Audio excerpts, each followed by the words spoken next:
echelon races in the game. And the other half of this run is races. In fact, 6 in total. So, we're going to start off with the B license. So, so we're just going along this 10,000 meter stretch. Hit the brakes about here. Oh, that might be a little... Okay, so, a little oopsie. Okay, one more time. Can you tell I'm a little nervous? So, okay. It's hard, but don't worry. We've just to give you a heads up. I mean, this is usually the first run of the day, so it's always a bit nerve-wracking. Just to give a few people a few quick heads up, we did have like a slight bit of sound issues just at the start of the run, so they may have missed like the first 20 or 30 seconds. So, whilst I know it's a kind of repeat of a repeat, but if you want to introduce yourself, just briefly again. My name is ThrasherDBS. I run a whole bunch of things, primarily racing games. Okay, now that we've actually done the first license test, okay, so off we go to the next one. It's the same test except in a faster car. So one thing that kind of sticks in my craw a little bit about Gran Turismo 2's license tests in relation to Gran Turismo 1, they kind of put a little too fine a point on the lessons they're trying to teach. So there are 50 tests to get all the licenses we need for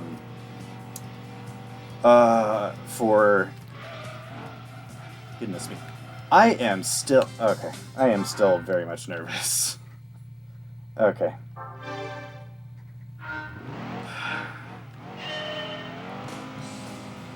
Yeah, so,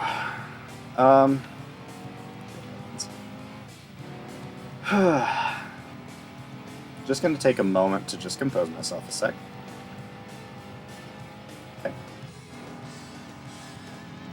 Okay. In the meantime, Viper, are there any donations that have happened since the beginning of the stream?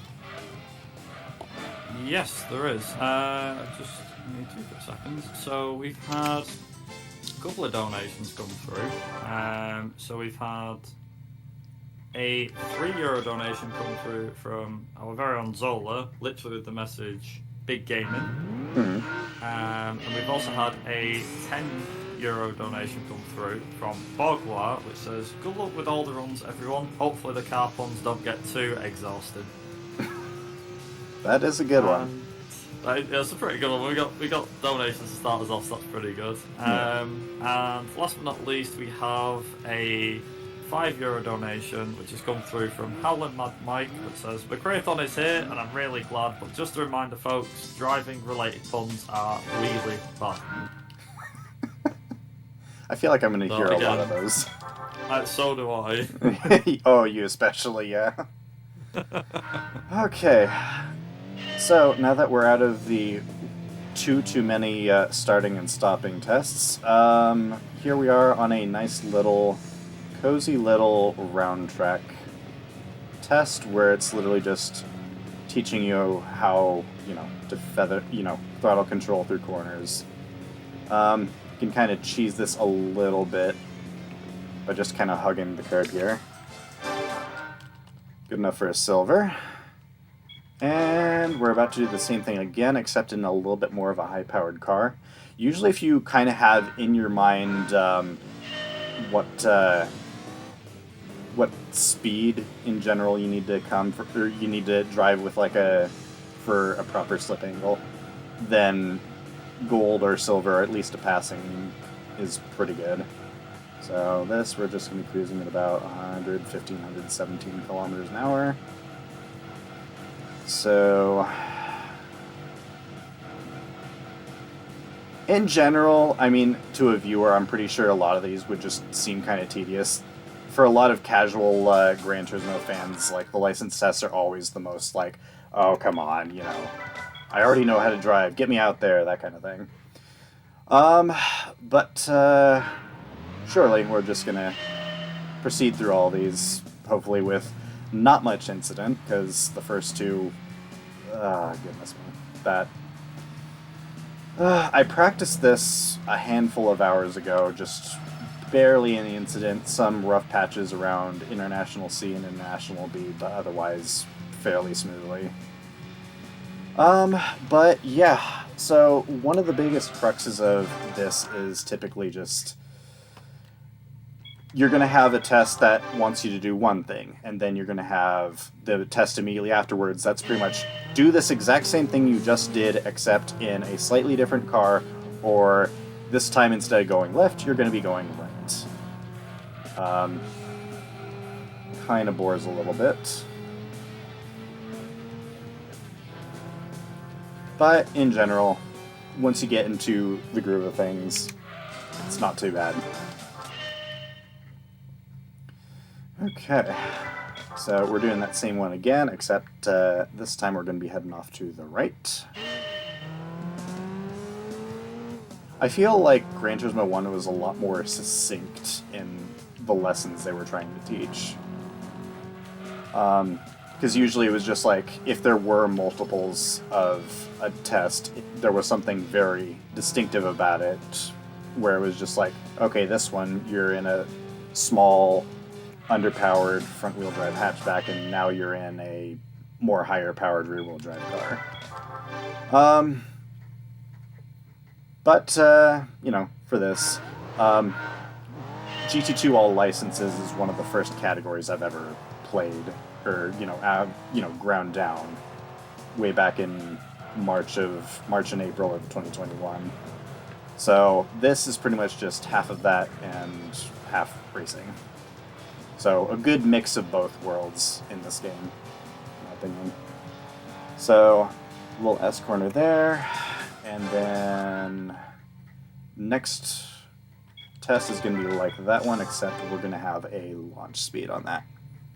What does JP mean? JP means it is the Japanese version of the game. And there's a very specific reason why there's a category split between Western releases and the Japanese release. So, in general, in a typical any percent run, obviously you get all the licenses up through International A.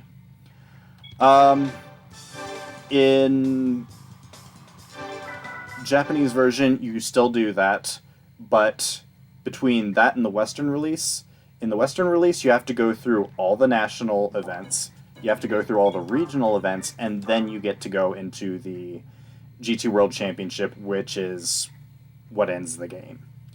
On this, however, as long as you've got a competitive car and International A license, you're good. You're golden. You can just go immediately to the end of the game. So, let's see here. Gotta concentrate on this one. So at about there. There for the R32. Okay.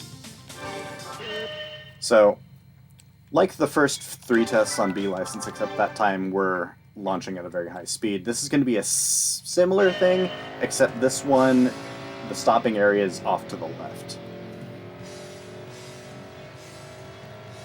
So, just a quick little dealio here. So, that, and just kind of hook it around to help with the stop. Bronze prize, not too bad. Still a pass for our purposes. So, despite what you might have gathered from the start to this run, I do have the world record in this, but specifically PS2 and no license prizes, which becomes significantly less impressive when you add all them qualifiers to that. But, in general, it's not too bad. Quick little run through the game. So, here we're doing the same test again, except in a FRL Tesla. So I'm just out of curiosity with Gran Turismo 2. So, is there Well, actually, could you say why there is such a big difference between the Japanese release and the North American release? Right. Okay. So, Like, where's the catch? the catch is, so for both of these, you have to get all of the requisite licenses up through International A. So in the American version, you have to do a lot more races to even be able to enter the GT World Championship where the game ends. In the Japanese version, you don't have to do that at all. So it shaves off anywhere from like an hour and a half to about 2 hours off the run.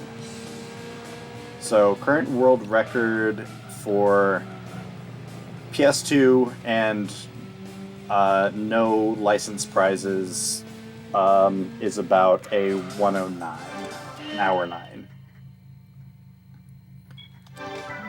Yep. So, but the one run I've done of NTSCU was somewhere in the neighborhood of like 2.5 hours, if memory serves. So, definitely a longer run for Western releases. I've got no idea why they didn't include the caveat of, no, you have to go through all the nationals and the regional races before you even get to enter the GT World Championship in this release, but who knows? There's a lot of quirky things that GT2 has about it, usually due to the fact that it was rushed out for winter 1999, or the holidays. So. The one thing that always got me was the fact that I ended up, so I was sat with Cousin, I think it was, who did Gran Turismo 2, all licenses, at ESA last year, I think. Mm-hmm. And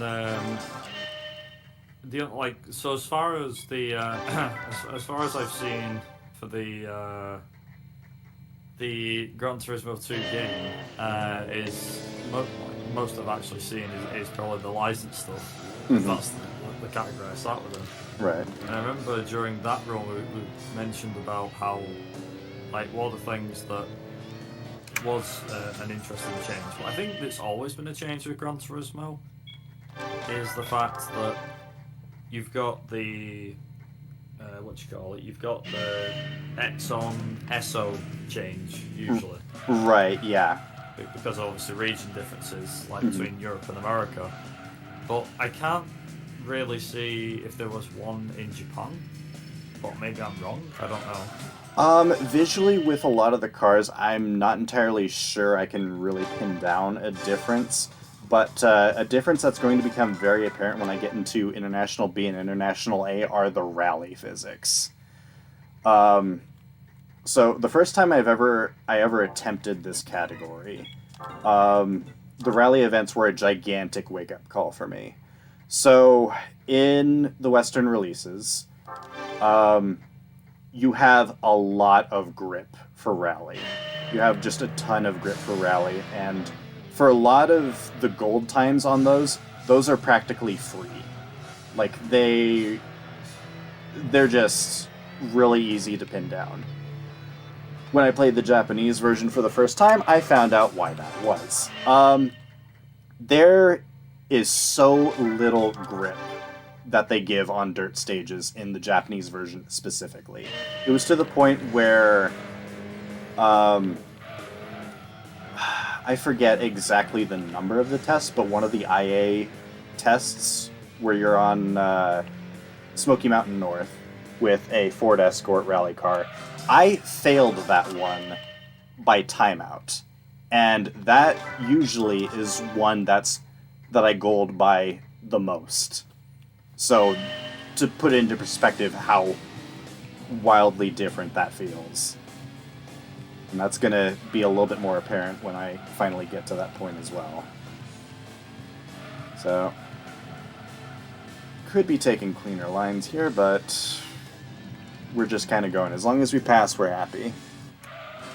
So, in your eyes, I'm going to just ask this question here, which is, in terms of the Gran Turismo games that you played and done runs of and things like that, I take it Gran Turismo 2 is hands down your personal favourite. It's not only my favorite Gran Turismo game, it's literally my favorite PlayStation game, period. In which, a lot of it I will boil down to probably just kind of nostalgia. This is the game that my cousins introduced me to the series. So there's a lot of just kind of memories associated with that as well. And that's also how this is also the first game where I pretty much found my favorite car, essentially. I have a black 2000 Ford Mustang GT sitting in my backyard, and it is literally because I saw that car in this game and thought, that looks so amazingly cool, and then 20 years later, I actually bought it. That sounds like me with my current car. One of my current cars that, with me being a massive Colin McRaeathon, I took a big interest in Subarus and ended up managing, just before COVID hit, managed to actually buy one properly in blue and everything. Oh my goodness, that's amazing. So it looks like we both got what we wanted down the line. Absolutely, yeah. It's amazing what these kinds of games, what kind of effect these can leave on us. Especially, I mean, I would imagine you're also a car enthusiast yourself, of course, right? Yeah, it's like if you put me in front of a car, then obviously I will gloss over it and be like, whoa, that looks amazing, I'll probably look under the bonnet. But then if you told me, oh, hey, how do you change the clutch or the gearbox, I'm not that involved with cars, that's more of a mechanic sort of thing. I'm not really a mechanic. Right. I'm more of a general lover of cars. I love going to car shows and looking at them and driving them. But if something goes bang, well, obviously if the tire blows out, fair enough. Right. That's straightforward enough. Or if it's engine oil or washer fluid or something like that, or filling it up with fuel, it's straightforward. That's basic stuff. But then, if it was something oh hey, I need you to get, say the engine goes bang, and the the piston's blown out or something like that. Yeah. I wouldn't have a clue where to start other than, okay, lift the bonnet, there's smoke. Right, okay, what do I untangle first? Right, exactly. I mean, in a situation like that, it could be a number of things, yeah. So, I have taken a lot of automotive repair classes at the local community college, but unfortunately, it was me auditing the class, so I didn't really study a whole lot of it. It was literally just, get a whole bunch of hands-on experience. So there's a few things that have stuck out in my mind, but there's a lot of different things where, if you told me, hey, I need your help to, change the clutch in my car or whatnot, I'd be like, I feel like there's certain components I can switch out, but, yeah. I mean, just looking on screen then with the Corvette, is it the Grand Sport? Yeah, it's the Grand Sport, yeah. I think, is it a C? Am I right in saying that's the C3 or it's the C4? It's the C4. It's tail end of the C4. C4. Actually, yeah, it's the tail end of the C4. That ended in '96, and that's the year of the car. Yeah. The reason why I bring up the Corvette is because I have a fun little story to mention. And so, one of my close friends, he That's the lack of used grip to own I'm a couple talking of... about. There's the rally physics kicking in. Yeah, that's the lack of grip I was telling you about. But anyways, go on. Sorry. Also, it's quite ironic as well because it's the Subaru. So. Yep. So in the, I think it was early to late 90s, or in the 90s basically, he went through a phase with owning cars, and one of which was he had the Corvette C3. Right. He traded that in and got a C4, and then he got a C5. But before he got the C5, I don't remember what year. That probably would have been 2000 or 2001. I imagine he got that. Yeah. But when he traded in the C4, he didn't get the C5 straight away. He actually traded it in for a Nissan Skyline an R32, I think, or an R33. Mm-hmm. He had the R33 for quite a while, and to this day claims that it was the best car he's ever had, because he got the R34 and it was really rough in terms of its ride. Right. So it was very bumpy and it wasn't very great. Right. According to him, and he said the R33 was just dead smooth, and it was like, if you went for a drive in it, if there was bumps, you wouldn't feel them as harsh, whereas the R34 was like, you'd feel everything. Right, of course. Suspension was probably super stiff, yeah. And then he traded the R34 in and got a Corvette C5. Mm-hmm. And I was like, what the hell? Like, how did I not know about all this? Anyway, I took him to a car show last year. Uh-huh. And there was obviously a bunch of Corvettes. There was the C1 all the way up to the C8, I think it is at the moment. Yeah, current one is C8, and it's the first mid-engine one, which Chevy has been trying to do since apparently the 60s. So it's like he was glued to the Corvette bit in particular. Right. I thought it was hilarious, because he's there and he's like, oh, I used to have one of these, and I used to have one of these, and I'm like, no way did you used to have one. Yep. And obviously he saw like Nissan Skylines at the event as well, because they're a classic car now. Oh yeah. They're going on 30 years at this point, 25, 30 years. Oof. Which makes you feel old, I know. It's like, no, there's no way it was that long ago. It doesn't help that I turn 30 next month, so All right. It's like we're all those gamers and old boy racers. We're all getting older and older, and the cars are like, oh, they all look a bit different, and there's this and there's that. Yep. I mean, for me, it was, like I said, for me it was a case of, when I grew up, it was all like, I always wanted to have a Subaru, mostly, and then it was like, oh, then I wanted a Skyline, and I wanted a fair few cars, a Mustang was on there at one point. Speaking of Skyline, here we go, that was perfect timing. Yep, R33. It's interesting hearing other people's car history, to be honest. Yep, absolutely. Yeah, cars are more than just appliances to me. It usually breaks my heart when it's just like, yeah, no, I just need a new car. Old one's a piece of garbage, and it's like, oh no, come on. Is one of the popular cars in the US? Is it normally like the Toyota Camry or something, or was years back? For teenagers and stuff like that, for getting into driving. Yeah, usually like Toyota Corolla, Honda Civic, Toyota Camry. Usually it's just generally what car your folks kind of gave you, or sometimes like went with you to buy. I am also very glad to be out of the slaloms, by the by. I hate those tests. Yeah. I learned how to drive on... We actually had two identical white Toyota Camrys. One was a 93 with a V6, and the other one was a 94 with a four-cylinder that were hand-me-downs from the grandparents and whatnot. So, nice little cars to kind of chill with there. I still own and am daily driving my first ever car. So I've been driving that for... We're getting close to 12 years by this point.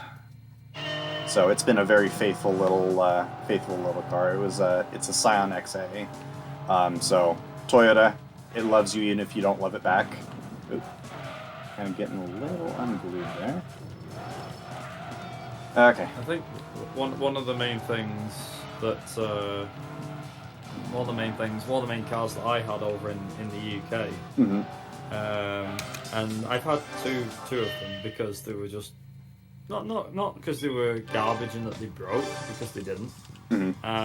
But I used to have a 2009 Ford Fiesta. It was the Mark 6, I think, or Mark 6 or Mark 7, round about that. But yeah, 2009, and I used to have it in blue. But it was when I used to be a pizza delivery boy, and it was great on fuel. It wasn't like, one that would do 1,000 miles on a tank, but it did really, really well, mm-hmm. and was really fun. And then the next thing you know, it was like I sold it, got rid of it, got a what do you call it? I got a what's the next car I bought? I traded the Fiesta in after having it for 4 years, I think, or 3 years, something like that. And then it was like, right, you know, I wanted to get rid of it. I wanted a Subaru. So I was like, I've got a bit more money now from like getting a better paid job and stuff like that. So I started shopping around for a better car, and specifically it was a Subaru. Right. And I eventually traded the Fiesta in for a 2010 Subaru Impreza WRX, which is the hatchback one. Oh, gotcha. I wasn't 100% keen on it, but I ended up trading it in for that. And then after about 2 years of owning that, I was like, no, I want an actual Subaru. Like, don't get me wrong, that hatchback is technically an Impreza, but I just don't class it as an Impreza. I wanted something that was... It looked and sounded like a Subaru. I mean, I could have made that look and sound like one, but I was never keen on the hatchback. Right. It was just because of the fact that I couldn't find one of the old ones. The GC8? On the market. Well, it was the one I've got is the 2006 Hawkeye.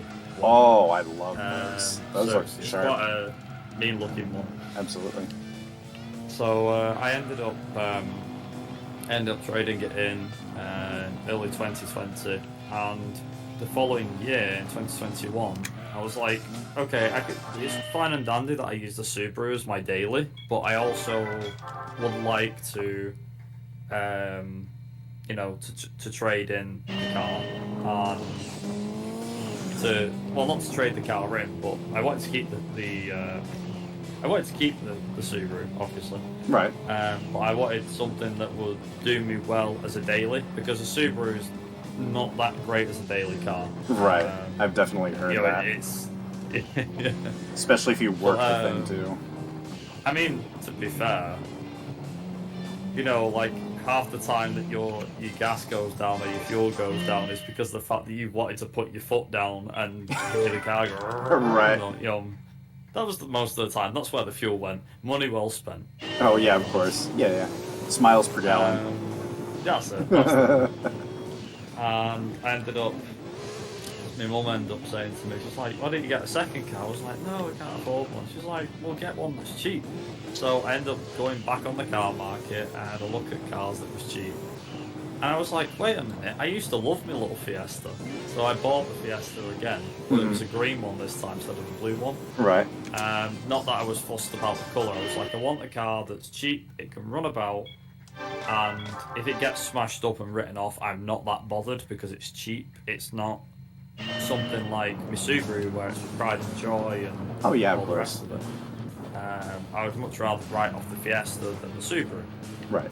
So anyway, I've had the Fiesta for a couple of years, and finally decided to give it up and to try and get a newer car, not electric, but to get a bit of a newer car. Right. So it's currently up for sale at the moment, but probably by the time in the future people watch this going, I wonder if that car's still for sale, and it probably won't be. It'll have gone by now. Right. Yeah, it's a case of the Fiesta's done me well. I can't complain at what it did. You know, it's a great long distance car when it wants to be. You know, and it gets me to A to B. It doesn't stick out like a sore thumb. You know, it's not a car that thieves would want to nick because it's an old car. It's not, you know. Mm-hmm.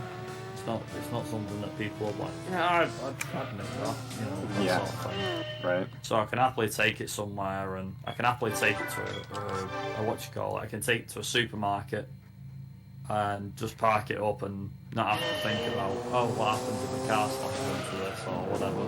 Right. You know, it's one of them. And because of the small size of the Fiesta, I can just park it in small gaps. It's not like a Mini Cooper size. We're not talking like 4 foot long and can fit in a gap that's about the size of a bloody matchbox. Right. But, you know, it'll fit in a small gap. Oh yeah, of course. I reckon those are probably about the size of hell, probably my car, or even maybe like a Corolla, that's something like that.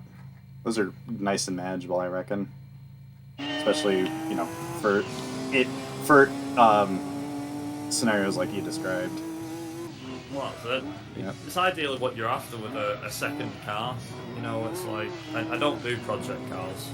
Right. Essentially, I don't really I don't really buy a car to turn it into something. But like the Subaru will probably stick in for a while, whereas the Fiesta can come and go. It doesn't matter. Mhm. I do remember, like, the thing is, something that's not aged very well, and tell me if I'm wrong on this, but something that's not aged well at all was the whole tuner culture. With, like, I hate to use Need for Speed as an example, but Mhm. on the Ground 2, when you started off with, like, an Opel Corsa or a Vauxhall Corsa, Yeah. and you could just, like, Give turn it up scissor to 11 doors. Yes, give it and give scissor it doors. scissor doors and go, like, stupidly over the top with it. Yeah.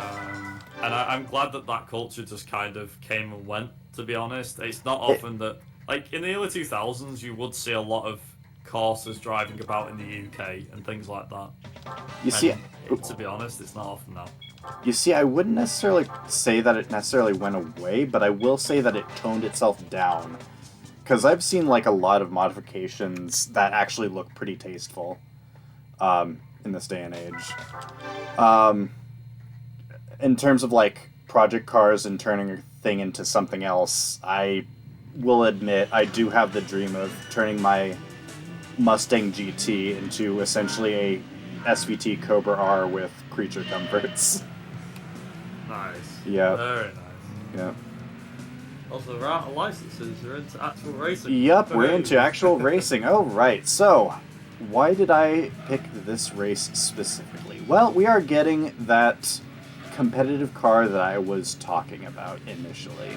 So, the prize car for this, the final round of the 80s Sports Car Cup, is a Nissan Skyline R30 Silhouette race car. So, I'll admit, I don't quite remember the history on that specific car. I don't really remember like what what series it was used for. But for our purposes, that's going to be what we're going to tackle a bunch of Le Mans prototypes, LMGT1s with, and we're going to be doing pretty well against them in that thing. But just a quick 3 laps around Tahiti Road, and that'll end up in our possession. I would like to pose a question to chat. So that car comes in 2 different colors, red or blue. What color do you think I'm gonna get? Nice little guessing game here. It's random. I'm gonna go with red. I actually wasn't sure what the car was. I've just looked it up now, and it was built for. It was Group 5 race car apparently. Right. Sports car racing in 1982. Mm-hmm. Yep. It's quite an old one. Yeah, it's an old one, but it suits our purposes very well. Just to kind of read off a few of the specs for those that are interested. So it had a 4-stroke 16-volt engine, pumped out 539 pounds of torque. Sorry, 398 pound per foot of torque at 6,400 RPM. The power was 419 kilowatts at 7,600 RPM with a weight of a little over 1,000 kilos at 1,005 kilos, or 2,216 pounds to be exact. So yeah, it was quite the monster. Oh, absolutely. Specifically, like 80s and 90s racing cars are just amazing to kind of look at and especially see in action. Like, especially as of late, I've been more interested in like late 90s WRC kind of cars. So like, obviously the Colin McRae era, the Tommy Mäkinen era, Carlos Sainz, Didier Auriol, that kind of thing. Just, watching them just barrel through like narrow roads like in the countryside, in the mountains, that kind of thing. So, been a few video essays, question mark? Would they be video essays, really? Anyways, it was like WRC 1998 season recap, that kind of thing. But, yeah. The funny thing is as well is that in the... because for those that don't know, Gran Turismo does have a wiki, but then again I think a lot of game series have wikis. Mm-hmm. But one of the things that is worth mentioning is that, as Thrasher said, there is the blue version or the red version that you can get. And I believe it got updated, according to this, it was updated to Gran Turismo 7 as part of update 1.19, which came out in July 2022. Yep. I think the first year the game released. Yep. That I did not know. But it's Yep. quite a long time out. There have been a lot of interesting racing cars making their return into GT7, like stuff that hasn't really been there since Gran Turismo 2. I'm going to concentrate really quick here on the menus. So, these races, you can skip all of those. Oh, wait a minute. Before I do that, because that almost could have been bad, and it looks like it was blue. Okay. Interesting. Yeah. Yep. Okay, so we are going to... Yep. We're going to go to the GT World Championship. We can skip all the nationals and the regionals. As I said before, in NTSC U and PAL, you had to do all of those before you could even enter the GT World Championship. So I just do my quick little setup there, switch to super soft tires, give me a lot of grip. Max the downforce, gives me a lot more grip. And now we are in the last 5 races of the run. So it's going to be 5 laps of Trial Mountain, 5 laps of Laguna Seca, 5 laps of Apricot Hill, 5 laps of Rome Circuit, and then it finishes off with 5 laps at Midfield Raceway. So let's see who we're up against. We are up against the Venturi Atlantique. Don't see that very often anymore. The Lister Storm. The Alpha 155 touring car. I'll just get up there real quick. And let's see here. And then there's the Viper GTSR, Team Areca. And I think up in the distance is the Ford GT40. Oh, no, it's not. It's the Opel Calibra. But, like that, it's not even the end of the first lap, and already we are in the lead and pulling away. So that's how wonderfully competitive this vehicle is.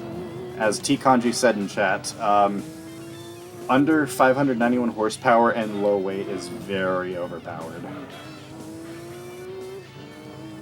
So, pretty much, we're just gonna be cruising for almost the rest of the run, barring some spin-outs. It's happened to me before, but with enough downforce and all the grip that I've got, we should be cruising pretty well. Any new donations at all, or? We don't have any new donations, but if we do have some time, I'd like to quickly mention a few bits if we've got time. Mm-hmm.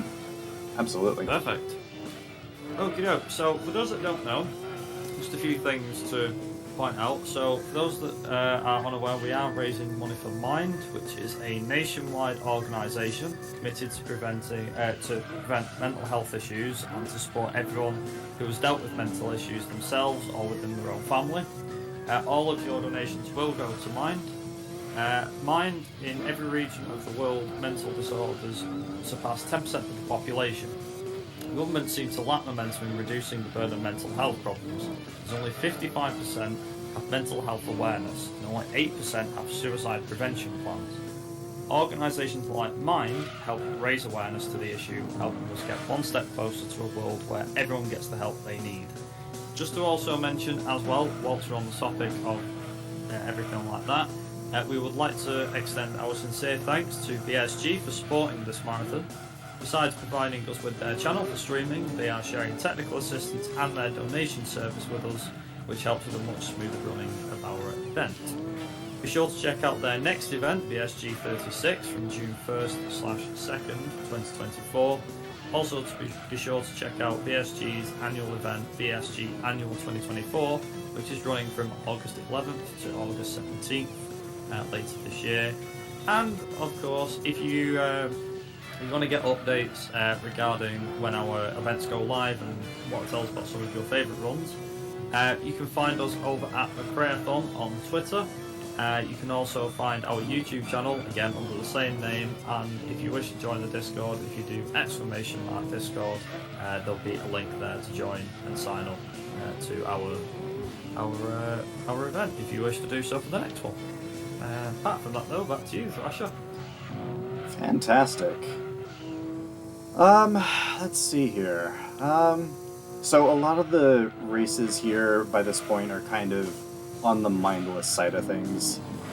So, let's see here, what could I talk about? Trial Mountain. Trial Mountain made its return in GT7, and they lengthened the track by a fair amount and set it in the Sierra Nevadas, where it was usually thought to take place in the UK, actually, in previous games. There's even an Easter egg in, I think, GT4 through GT6, where I'm coming up on the corner now, but there would be an overlook to a lake right about here, or maybe in a couple corners. But if you went into photo mode and zoomed out there, there was the Loch Ness Monster just chilling out there. And I'm trying to remember, did they ever actually get rid of it at all? Because I know that they've had, I think Loch Ness Monster has been there for quite a few games, hasn't it? Right, yeah. I don't think it's still there, considering, according to GT7, the track got relocated to the United States, so I'm not entirely sure where they really stand on that. Another Easter egg that used to be in this little section here is one of the tree branches actually had a 2D pixelated monkey hanging from one of the branches up there. But yeah, this is a good old Gran Turismo classic that we are just about to finish the final lap of. But yeah. Do you have any prior experience with Gran Turismo yourself? So I'll be quite honest. I was very late to Gran Turismo. So I ended up. How do I put it? I ended up getting into Gran Turismo in 2002, I think, but it was with Gran Turismo 3. And as such, my love for the series mainly started in Gran Turismo 3. It carried a little bit on Gran Turismo 4, but the series has had its ups, it's had its downs. I mean, I know that depending on who you ask, they'll say, the series hit it down with Gran Turismo 6, or it hit it down with GT Sport, or it hit it with GT7, and so on. Right. But yeah, I was quite late to the party. I was quite late to the party with a few racing games. Need for Speed was another one. Interesting. I think it was the first Need for Speed game I played was Underground 2. Oh wow. So I joined Need for Speed and Gran Turismo way after, supposedly rather than at the very beginning. I joined them at a bit of a later time, so I didn't get to experience, unlike a lot of people I know that experienced Gran Turismo and Need for Speed back when they were supposedly in their eyes, back when they were good, and back when the games used to have content. Wow. Yeah. But genuinely speaking, it's a case of Yeah, like I hit things pretty late in terms of games. So it's one of them really. Right, interesting. But I mean, in place of those, I mean, you grew up presumably with like Colin McRae Rally and I'm guessing maybe Ridge Racer because I know you've played a whole bunch of that, or at least speedrun a whole bunch of that. Driver as well. Driver, Colin McRae Rally, the Toka Touring Car games, the first two. Actually, I didn't really play much of the World Touring Cars. Mm-hmm. And then I think in terms of like that was another series that I didn't get into till later on, like the Ridge Racer series. I didn't actually get into until Ridge Racer 2 for the PSP in 2007, so I hit that quite late as well. Mm-hmm. Yeah, I don't know. I hit a lot of series quite late. Games that I stuck with, I stuck it out with Forza, I'd say, to like Forza 6, I think. Or Horizon 4, I think. So I stuck through the Forza series, the Colin McRae series, the Driver series. Right. The grid games up until, I think, Autosport. Didn't really check out 2019 or Legends, so. But it's like, there's a lot of games I missed. You know, I missed the Project Gotham Racing games. Mm-hmm. I only played the fourth one in that series, and, you know, I completely missed games like Richard Burns Rally. Right. I'm a rally person. I completely missed that out. Mm-hmm. Sega GT 2002, I think, comes to mind. That was another one I missed. Burnout's a series that I hit slightly late. Because I started at Burnout 3 rather than at the original. Although I did play the original in a Toyota dealership, funnily enough. Right. I know that bit of a bizarre one. Yeah, I picked up a lot of racing games very late. You know, I picked up in the last couple of years alone. I picked up the Ford Mustang game. Oh, the one that's built off of Street Racing Syndicate. Might be, yeah. It was Ford Mustang: The Legend Lives. Yep, that's the one. I dare ask, is that where the icon, the profile came from? Actually, it did. So, like, I finally had, like, you know, my own, you know, permission to go on the internet whenever I wanted, like, when I was 13, so, like, 2008. So, like, I wanted a profile picture for most of the thing, or, you know, for everything. Like, if you see that, that's me, that kind of thing. So, what I did was I took an actual, like, different PNG of, you know, the Mustang logo. It was all grayed out and everything. I tweaked it a little bit in GIMP to, you know, colorize all of it so that it's red. And I've literally been using that since I was, like, that same profile pic since I was a kid. So, I, in heavy quotation marks, made that one. And by made, it's literally just, like, Photoshop, like, colorized a otherwise colorless picture. So. Hey, it's your image. That's Oh, the main thing. absolutely, yeah. I don't think I've seen anybody else see that and go, I'm going to use that for myself too. You know what I'm saying? But yeah. Well, that's it. I've gone back through, in terms of racing series, I've gone back through a variety over the years, especially during COVID. It was kind of like, there wasn't much else to do, so it was like, you know, play more games and see what there was. Like the Ford Racing series, I don't know how many of them games that I've been through, but I only played Ford Racing 3 many years ago. And that was about it. And then one day I went on Steam and I think I bought Ford Street Racing because it was on there. And I eventually found that there was Ford Racing 2, so I ended up going back and playing that one. And then found that Ford Racing had two different versions of the first game. There was Ford Racing 2001, which released in 2000, and then just Ford Racing, which released in I think it was in 99 or 2000 or something. So my first exposure to that was Ford Racing 1, and it was trying so desperately to be Gran Turismo, but it just wasn't. Like, it's... It basically is. It's just tried. It's not... I will say it's not a good game, but... It doesn't even hide anything, it's just like... Yep. Like, literally all the smoke effects that you're seeing off the tires whenever I'm, like, skidding or whatnot, they tried replicating that in Ford Racing. Like, they were trying to copy that closely.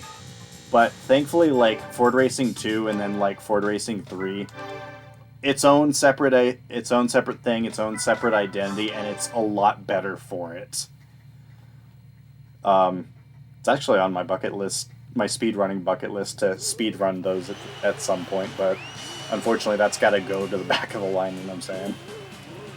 But, It did open me up to a few games though, like for example Ford Racing 2001 for the PC, I grasped weirdly quite well, I thought, and ended up speedrunning that for like a short amount of time. I think I only speedruns up for about a week, but it was good fun, and nobody else had done a speedrun of it. I played through it once or twice, and then it was like, oh hey, there's actually like a structure in place that you need to follow, and only if you beat these, like, you don't need to beat all 12 championships, you can beat half of them and still beat the game.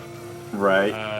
That's but wild. There's no like there's no end goal though. This is the thing, it's one of them games that never had an end point. Like Gran Turismo has usually a credit scene when you know when you've reached the end. So like obviously at the end of this run will be credits. Right. But then in Ford Racing 2001 that wasn't the case for some reason. I don't know why, but it's like you beat all of the championships. If you beat all 12, nothing shows up at the end. If you beat half the championships, nothing shows up. But you're able to unlock the last championship and beat it in like, I mean, the run does take like 2 hours, so it's not short by any stretch. But, right. Yeah, it was an interesting game, please. I'll have to check that. Like, go on. I'll have to check that out at some point, because I actually have never heard of Ford 2001, and I kind of wonder if that's like simply because it was just a PAL thing. It's weird because it plays so much better than Ford Racing on the PS1. Like, That's way better. Like, the AI is actually beatable, for example. Oh my god, that's crazy. And they don't rubber band. Yep. Yeah. But then, like, the other thing that the Ford Racing series introduced me to was some weird and wacky games. For example, we mentioned before about Ford Mustang The Legend Lives. That's part of the Ford Racing series, in a way. It's not Ford Racing per se, but it's part of that. Right.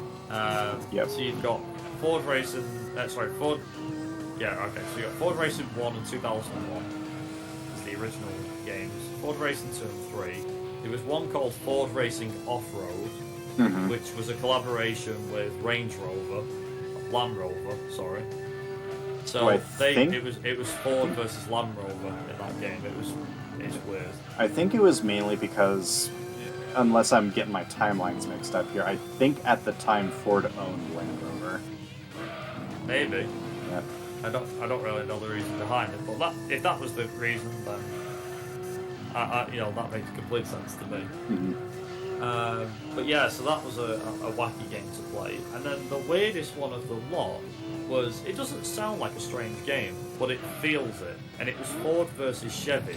Oh, goodness. And it was the weirdest, like, you think it would make sense because Ford made the GT, Chevy made the Corvette. So you think, okay, this can't go wrong. And they somehow managed to make that game feel very strange because you had to pick one of the manufacturers. For those that don't know, you have to pick one of the manufacturers. You pick either Ford or Chevy, and you can only use cars from that particular brand to beat the other. And you have to go through multiple different multiple different races and series and things like that, and it's very, very odd because you go through like trucks at one point, you go through classic vehicles, so like the 1930s, 1940s vehicles that Chevy involved in, which is the worst of the bunch if I'm being honest. You've got the modern muscle one, which is like the Ford GT, the Corvette, that's in there. But you start off with like the muscle that you start off with, all the modern vehicle class of the game. That you start with has Ford has the Mustang, Chevy has the Impala SS, I think, or the Cobalt SS, sorry. And then eventually you can buy the what's it called? You can buy like a C3 or C4 Corvette. I think as part of that. I mean, whilst we're on the subject as well of car collaborations that just never worked, Corvette made its own game called Corvette. Sorry, Chevrolet made its own game called Corvette. And every car in that game is Corvette. Okay, fair enough, that was their version of Ford Racing, but with Chevys only. But then, here's the kicker.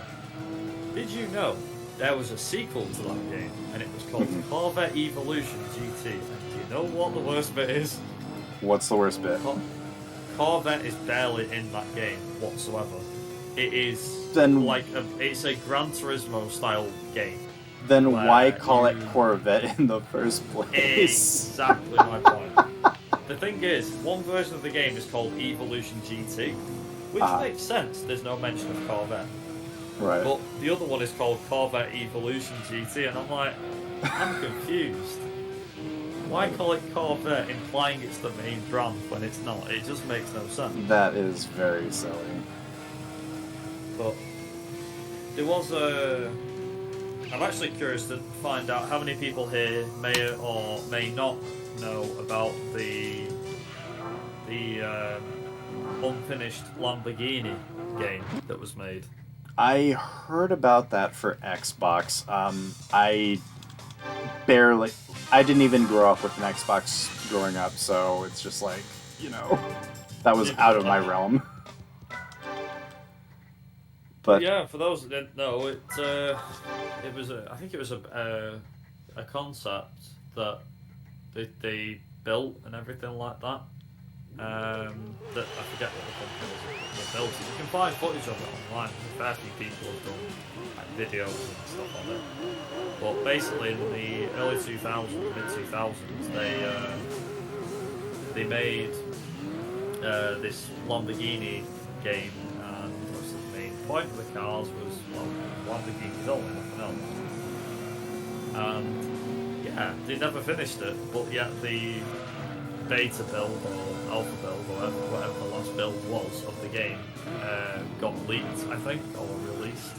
And people have covered it. If you want to have a look for it, have a look online. Type in like Lamborghini game. I think Lamborghini Xbox game. You might 2000 and something. Yeah, you might want to specify Lamborghini because there was also a Lamborghini only game for N64 as well, but that's not the same thing. It was really weird. The 2000s, the 90s/2000s was a weird time if you were a car enthusiast, because if you weren't playing Gran Turismo or Forza when they kicked off in 2005, chances are you would have probably have played one of these wacky racing games without knowing, or probably do remember it, but then was like, I'm trying to get rid of that memory, sort of thing. Yeah. But yeah, chances are some of you may or may not have played it, some of you may have played it. I'd be very intrigued to see who has played it and who hasn't. Absolutely. It's amazing what's out there. Of course, I could go without, remembering Ford versus Chevy was a thing, because I didn't experience that until, I picked it up out of just curiosity one day, and it's just it embodies something I really don't care for in car culture, and that's badge snobbery.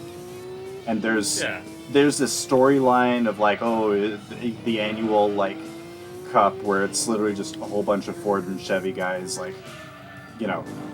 racing against each other, and there's commentators that are constantly trash talking the other about, oh, Chevys are better, oh, Fords are better. It's like That's a typical discussion over cars in America, I'd imagine. Back in the day, maybe.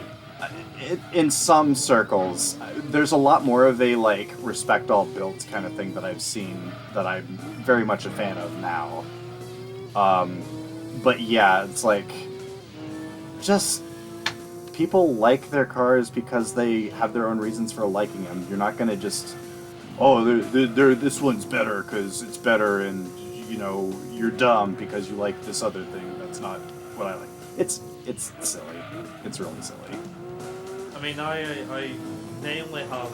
The thing is, though, is that you might call it toxic, but this toxic culture, if you can call it that, did provide an interesting spectacle on car culture probably from, I don't know, from as far back as maybe the 50s or the 60s. They probably was two sides to certain manufacturers. Like, if you weren't driving this, you were driving that. Right. Car manufacturers have always tried to one-up each other. I mean, for example, in the 90s and the 2000s, because of their rivalry in the WRC, right. Mitsubishi versus Subaru, it was always, what's better, the Evo or the Impreza? Right. It was always that argument, and that argument still goes on today. Granted, it's not as vocal as it would have been back then, because the Evo's dead and so's the Impreza, more or less. I mean, call the new Impreza whatever, if it is an Impreza. But to me, the Impreza died years ago. They just haven't made an actual Subaru for years. It's all family friendly and, you know, catering to, you've got a big family, you need a big car, get a Subaru. Yeah. It's not for racing anymore. It's not so much like the competition aspect that I'm kind of referring to, because like a lot of competition, and you can even see that in speedrunning as well. Like, competition will push others to, you know, like, hey, if you think you're better, like, we'll see. Let's see. And oh wow, you are better than me. Guess I'm gonna have to work harder at it, that kind of thing. But like, mainly it's just like trash talking that I don't jive with. Like just being a rancid just jerk to somebody because of, you know, what cars they like or something like that. Well, the thing is that everyone's different, aren't they, with cars? This is the thing, this is what me and you've been talking about. Right. And it's a case of, you know, back years ago, I say years ago, like it probably goes even further back than like a decade or 2 decades ago, but every car manufacturer has been there and done it, where they could deny it all they want, but it's fair to say that they have done it before, where they've turned around and gone, oh hey, yeah, so Ford is a thing and Chevy is a thing. And it's like, yeah, okay, people may argue over it. I think everybody will argue over which manufacturer out of them two is better. If you give two manufacturers, you're like, I like that, I don't like that, I like that. Mm-hmm. For me personally, I was always a fan of the Subaru more than the Mitsubishi. To go down that debate a second, Right. is that because of the fact of Colin McRae, I wasn't a fan of Tommy Mack. But now that I've gotten older, and then cars are basically now becoming rarer to own and to buy, it's like, okay, you know, I probably wouldn't mind having an Evo, but I will still stick with a Supra. I'll still, you know, like, stick with that. Right, if given the choice. Yeah, if you get the choice, if I was given the choice of having that or that, it's like I would pick the Subaru over the Evo. But at the same time, the Evo still looks pretty good, so I would have the Evo if I didn't have the Subaru. You know, it's like I'd still have the other car. Whereas years ago, it'd be like you'd have one car and you would never touch the other because you hear that, oh, they blow up for fun, or the gearboxes are bad, or people can't drive them, or whatever, you know. Yeah. That sort of thing. There's always that debate now. I mean, the debate now with cars is ruined entirely. It is more about, is your car, is your car a you know, is it electric or is it fueled? Is it a combustion engine? You know, like a diesel or a gas engine, or is it electric? I feel like the car debate discussion now has just gone down to what sort of thing you've got, what sort of car you've got. Oddly, I don't know if I really see a whole lot of that in the United States, if I'm being perfectly honest with you.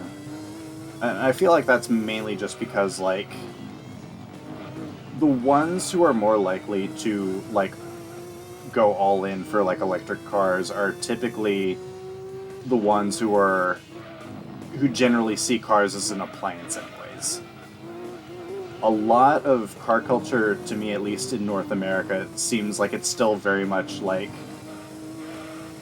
gas engine stuff, and especially with like our 25-year rule on importing foreign cars. So, shall we say, the Nissan Skylines, the old Lancer Evolutions, things like that. Like, technically, we're experiencing those old cars for the first time, and naturally, like, you know, that's what's in now. That sort of thing is what's in. There's not really a whole lot of. I mean, sure, you're going to have a handful of people that want to, you know, pay Elon Musk $100,000 for a big truck that does half of what he promised, and you know, shorts out and looks like it was drawn by a 5-year-old on a napkin.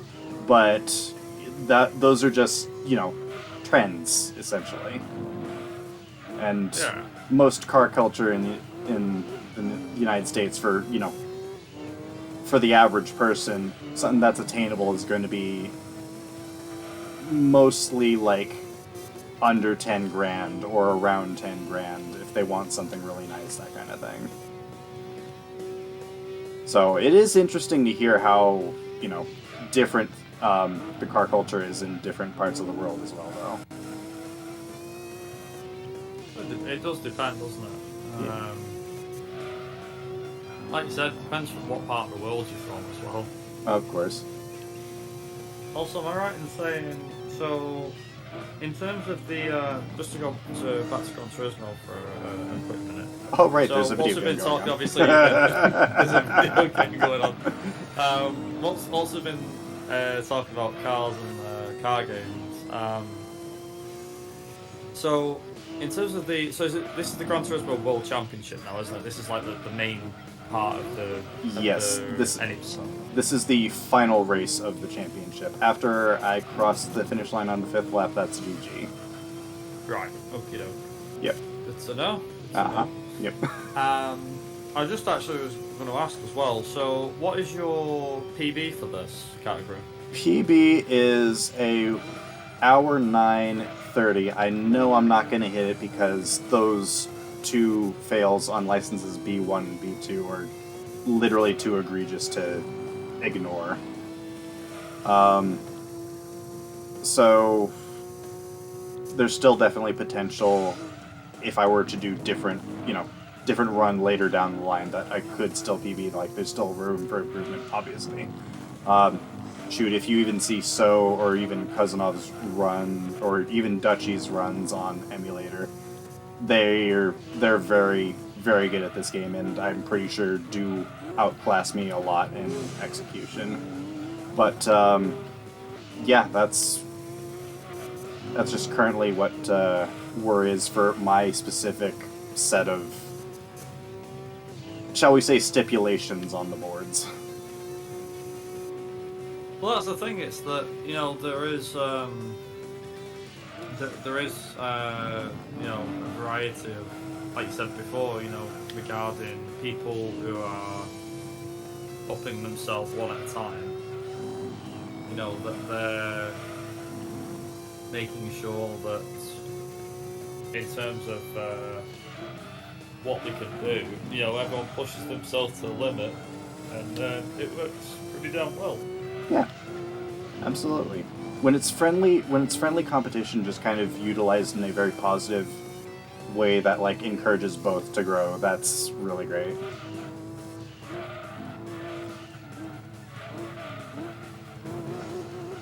Just so long as it doesn't get toxic, you know what I'm saying? So. Yeah, exactly. But I mean, that's what speedrun's all about. It's about doing it for fun. And yeah, okay, you want to improve yourself, but Yep. still. 3, 2, 1, time. And by my timer, that's hour 10:51. So naturally hurt a little bit on the first 2 license tests, but thankfully everything went a lot smoother from there. All right. Well, Any final thoughts? Thanks for Or any shout-outs? thanks for talking cars with me for, that really calmed down my nerves. I was very nervous at the very start of this. Thanks for BSG for hosting this lovely event. I've been trying to get into this event for a while. Last year caught me completely unawares, but finally made it in. So I appreciate you guys for, letting me not only go at a very tight time slot, but also, accepting my run, letting me show this off. Alright, it's okay. I mean, it's a case of, with it being the first run of obviously the event, it's going to be a case of, people will be a bit, you'll be a bit nervous and things like that. But we're glad that we've managed to get you in this time. We've we had, as I said before, we had the submission phase, and it was like, oh, who've we got? And obviously we were going through submissions, and it was like, I don't think we've ever had Thrasher before. Yeah. So it was like, you know what? Why not? Why Absolutely. not? But glad to have you in. And, but yeah, many thanks. Just for those, by the way, just real quick before we transition over, a few quick things to mention. If you want to go and find Thrasher over on Twitch, it is just ThrasherDBS, is that right? That is correct. Yep. And you can find him streaming some sort of racing game, I'm sure. Mm-hmm. Occasionally Spyro Crash. Yeah, well, that happens on it. It's racing, so yeah. It's bound to happen. Yep. We're going to go to a quick intermission. Coming up next, we do have Grand Theft Auto San Andreas, the definitive edition, which makes a big difference, with the 69 out of 70 stunt jumps, which is being run by Fearful, which I'm sure for anyone here from BSG will recognise that name. We'll be back in next 10-15 minutes once we've got the next one set up. So don't go anywhere, and we'll see you shortly.